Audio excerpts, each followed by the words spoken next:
তীর্ত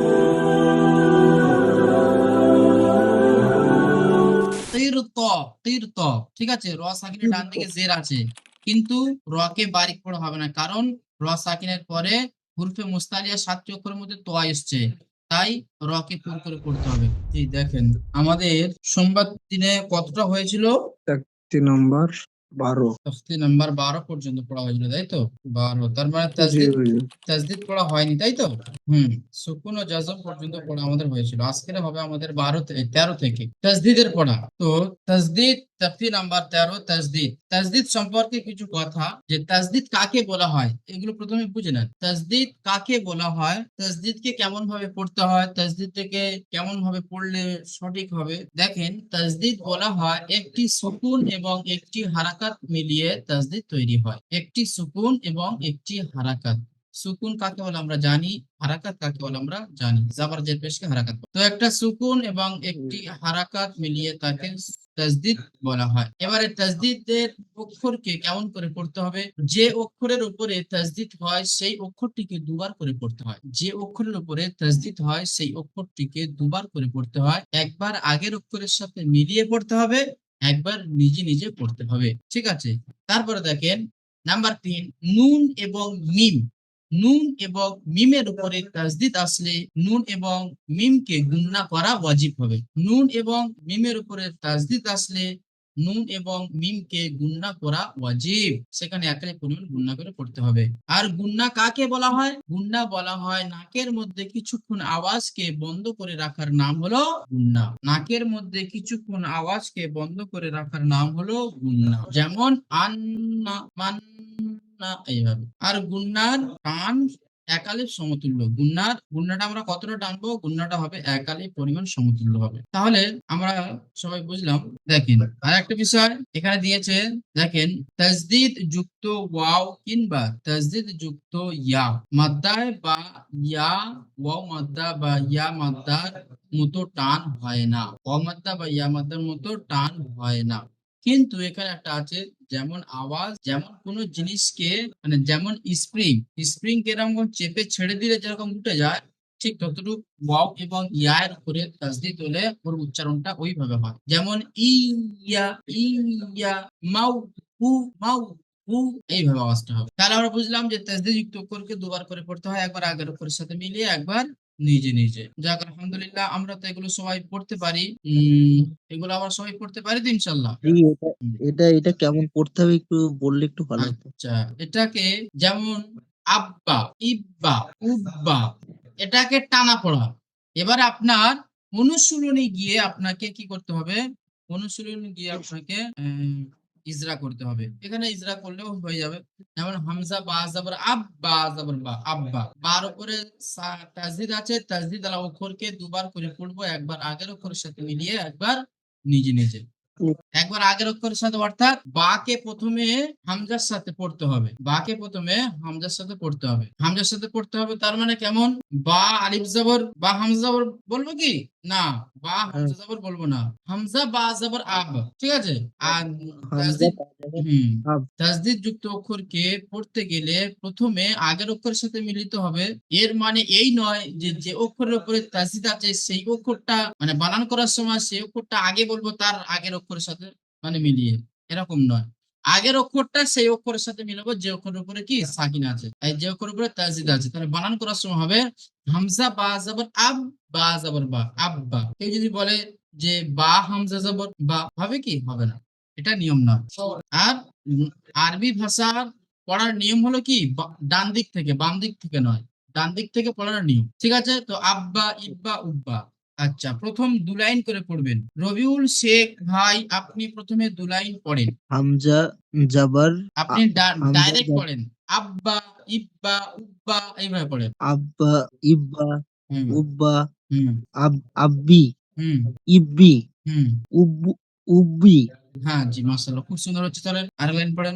হচ্ছে হামজা, হামজা তা জবর আত, তা জবর তা, আত্তা। আত্তা, হুম, আত্তি, না ইত্তি, ইত্তা। ইত্তি, ইত্তা, হুম, ইত্তা, জি, উত্তা, জি, আত্তি, জি, ইত্তি, জি, উত্তি, জি, মাশাআল্লাহ, খুব সুন্দর হয়েছে, খুব সুন্দর। জি, সবার এটা সাথে। এটা বুঝতে পারছি। জি, জি, বলছি এটা বুঝতে পারছি। আর আপনি আরেকবার বললেন না যে এইটার সঙ্গে আরেকবার টানতে হবে বায়ের সাথে, একবার হামজার সঙ্গে একবার হবে, বায়ের সঙ্গে একবার। তো ওটা ওই তো আপনি পড়ছেন তো যে এখানে যে হামজা তা জাবার তা হ্যাঁ। জাবার তা, ও, আত্তা। এইভাবে মানে আপনার অনেকে মানে বাম দিক থেকে ইজরা করে এবং বাম দিক থেকে বানান করে। ঠিক আছে? হ্যাঁ, হ্যাঁ, অনেকে বাম দিক থেকে ইজরা করে। কিভাবে ইজরা করে? যে তাসদিদ যুক্ত অক্ষরকে দুবার করে পড়তে হয়। একবার আগের অক্ষরের সাথে মিলিয়ে একবার নিজে, নিজে। তো আগের অক্ষরের সাথে ও, একবার তাসদিদ আলা অক্ষরটা কি পড়ে নেবে। মানে বাম দিক থেকে সে পড়বে। তা বাম দিক থেকে পড়লে কি হবে? হবে না। ডান দিক থেকেই পড়তে হ্যাঁ। হবে। চলেন ঠিক আছে। রিন্টু ভাই আপনি ২ লাইন পড়েন। জি হুজুর।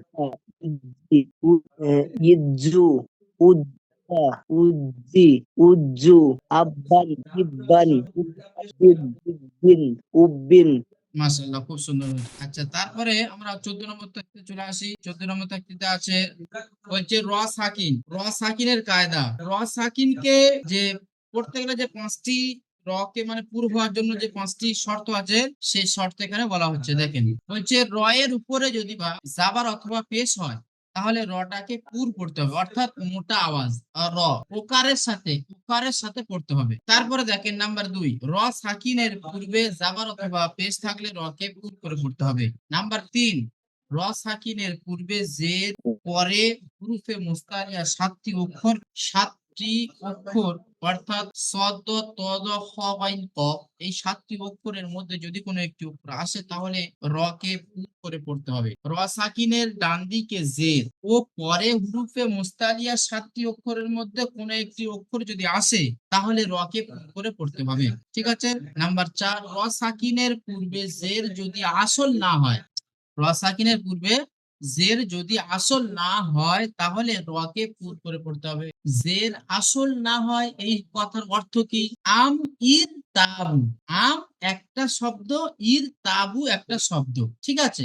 কিন্তু দুটো শব্দের মধ্যে যখন সাকিনের আগে যে হামজার নিচে জের আছে, এই জেরটা যদি বা না থাকে আর মিমের ওপরেও যদি বা কি সেই জেডটা যদি বা মিমের উপরে চলে আসে, মানে হামজার নিচে যে জেডটা আছে এই জেডটা যদি মিমের উপরে চলে আসে তাহলে কি সাকিনের ডান দিকে তীর ত।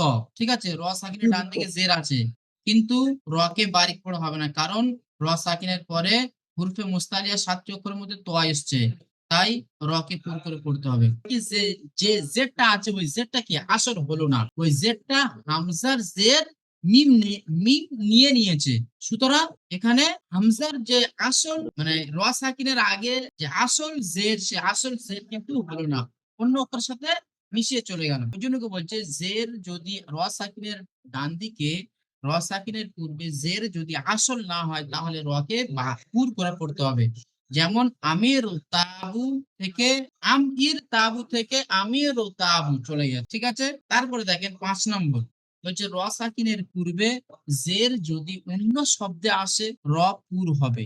যেমন রব্বি ইরজিউন, এটা হলো আসল। ঠিক আছে? রব্বি ইরজিউন। তারপরেটা দেখেন রব্বিরজিউন, এটা কিন্তু এই রব্বি ইরজিউ এটা হলো বারিকের উদাহরণ। আর রব্বিরজিউন এটা হলো পুর। তার মানে রব্বি বার নিচে কি জের আছে। ঠিক আছে? আর এখানে হামজা ওয়াজের এখানে হামজা নিচে জের আছে, কিন্তু এখানে রব্বি আছে কিন্তু হামজার নিচে জের নেই। ঠিক আছে?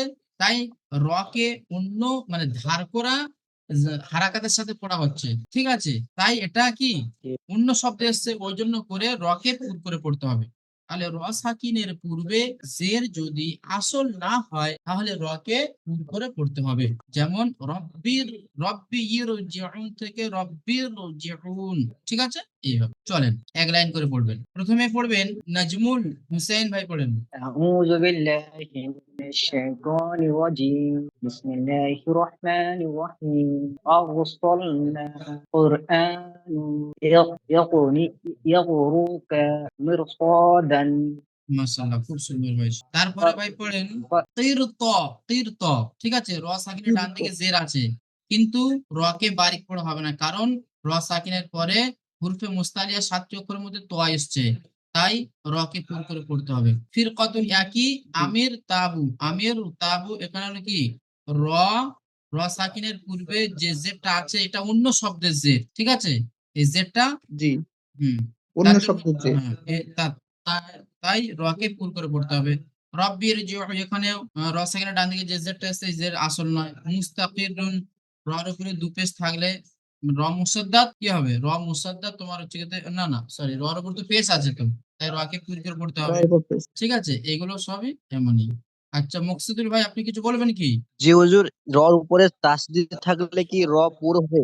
হ্যাঁ রর, হ্যাঁ হ্যাঁ হ্যাঁ রর উপরে তাসদিদ থাকলে র, র মুসাদ্দাত, র মুসাদ্দিদ হলে পুর হবে না? হ্যাঁ র জি জি। মুসাদ্দাত। দ্বিতীয় নম্বর এই যে র সাকিনের ডান দিকে আসলে জের না হলে হামজাটাকে এই মিমের জেরটাকে ধার করে নিয়ে আসতে হবে নাকি? না না ওইরকম করতে হবে না, আপনাকে এটাকে জাস্ট বোঝানোর জন্য, ঠিক আছে, হুম যে জের যদি আসল না হয় তাহলে কে পুর করে পড়তে হবে। তো জের আসল যদি না হয় অর্থাৎ সে কেমন, আপনি কি মানে এমনি কেউ যদি কাউকে যদি বলে জের যদি আসল না হয় বুঝতে পারবে কি, বুঝতে পারবে না, তাহলে আসল যদি হ্যাঁ। না হয় কি সেটা এখানে ভেঙে দিয়েছে, যে আম ইর তাবু হুম। ছিল, আম ইর তাবু হয়ে গিয়েছে কি আমির ও তাবু। এর হালাতে আম ইর তাবু এর হালাতে যদি এ থাকতো তাহলে রকে বারিক পড়া হতো, কিন্তু তাহলে এখন এখন এখানে পড়তে হবে আমির র। জি জি জি আমির তাবু এই আমির হ্যাঁ আর এই আমির তাবু। আমির তাবু এটা সব জায়গায় ব্যবহার হবে, ঠিক আছে, আমির তাবু ব্যবহার হবে না, ঠিক আছে।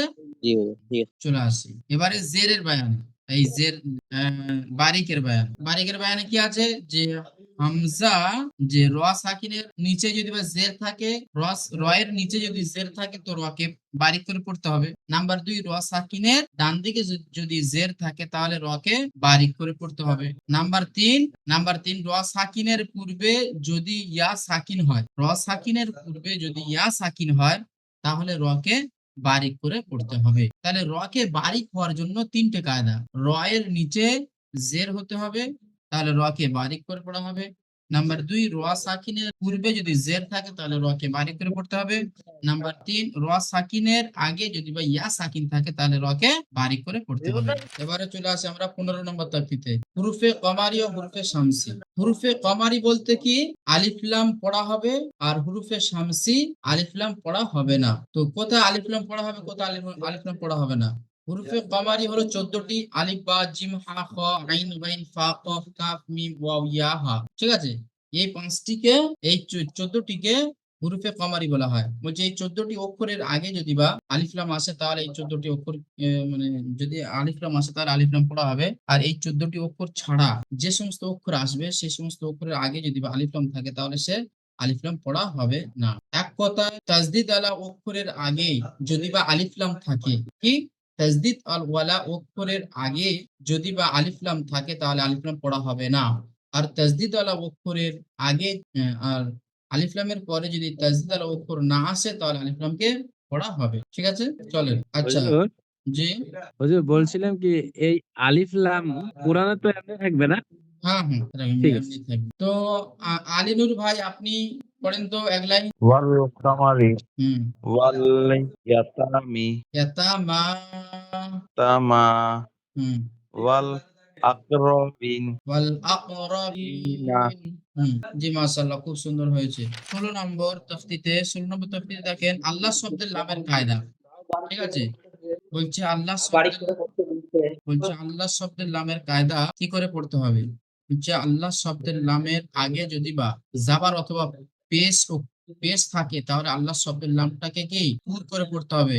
যেমন ল, ইন্নাল্লাহ, ল, ল শব্দটাও আপনাকে পড়তে হবে পুরের ক্ষেত্রে। আর আল্লাহ শব্দের লামের আগে যদি বা জের থাকে তাহলে আল্লাহ শব্দের লামটাকে বারিক করে পড়তে হবে। যেমন বিল্লাহ, বিল্লাহ, এখানে আপনার ইজরা কেমন হবে, যে আল্লাহ শব্দের লামের আগে জাবার এসছে তাই আল্লাহ শব্দের নামটাকে পুর করে পড়বো, আল্লাহ শব্দের নামের আগে পেশ এসছে তাই আল্লাহ শব্দের নামটাকে কি পুর করে পড়বো। এখানে বালিল্লাহ আল্লাহ শব্দের লামের আগে জের এসছে তাই আল্লাহ শব্দের নামটাকে বারিক করে পড়বো, যেমন বালিল্লাহ, ঠিক আছে, চলেন রুহুল ভাই পড়েন প্রথম লাইনটি। ইল্লাল্লাহি। ইন্নাল্লাহা, إن الله রুহুল ভাই পড়বেন তো? হ্যাঁ, ইন্নাল্লাহ তারপরে قال الله ওয়াল্লাল্লাহু حدود الله হুদুদুল্লাহি হুম ইউরি يريد الله ইউরিদুল্লাহু خلق الله হকুল্লাহু خلق الله খলকুল্লাহি জি আচ্ছা এবার আমরা চলে আসি 17 নম্বর তাফসীরে তাফসীর নাম্বার 17 ওয়াকফের বায়ান ঠিক আছে থামা বা ওয়াকফ দেখেন এই যে গোল চিহ্নটা আছে হাত দিয়ে চিহ্ন করা আছে গোল করে এটা হলো আয়াতের চিহ্ন এখানে আপনাকে দাঁড়াতে হবে আয়াতের শেষে থামতে হলে জাবার জের পেশ দুজের দুপেশকে বাদ দিয়ে সাকিন করে পড়তে হবে অর্থাৎ কেমন করে পড়তে হবে আপনি আয়াতের শেষে দাঁড়াবেন অথবা আয়াতের মাঝখানে দাঁড়াবেন তাহলে কেমন করে দাঁড়াবেন হয় জাবারের উপর দাঁড়াবেন নয় জের নয় পেশ নয় দুজের নয় দুই পেশ তো এদের উপরে দাঁড়াতে গেলে আপনাকে সাকিন করে দাঁড়াতে হবে ঠিক আছে নাম্বার 3 দেখেন দুজাবারের উপরে আপনাকে যদি থামতে হয় তাহলে এক জাবারকে বাদ দিয়ে এক জাবার একালি পরিমাণ টান দিয়ে পড়তে হবে নাম্বার 4 গোল তায়ের উপরে থামতে হলে সেটি হা সাকিনের মতো পড়তে হবে যেমন জারিয়াতুন থেকে জারিয়া ঠিক আছে এগুলো সহজ চলেন প্রথম 2 লাইন পড়বেন কাউসার আলী ভাই আউযু বিল্লাহ না জি আমাকে আরেকটু দেখান আউযু বিল্লাহি মিনাশ শাইতানির রাজিম বিসমিল্লাহির রহমানির রহিম মাশাআল্লাহ খুব সুন্দর হয়েছে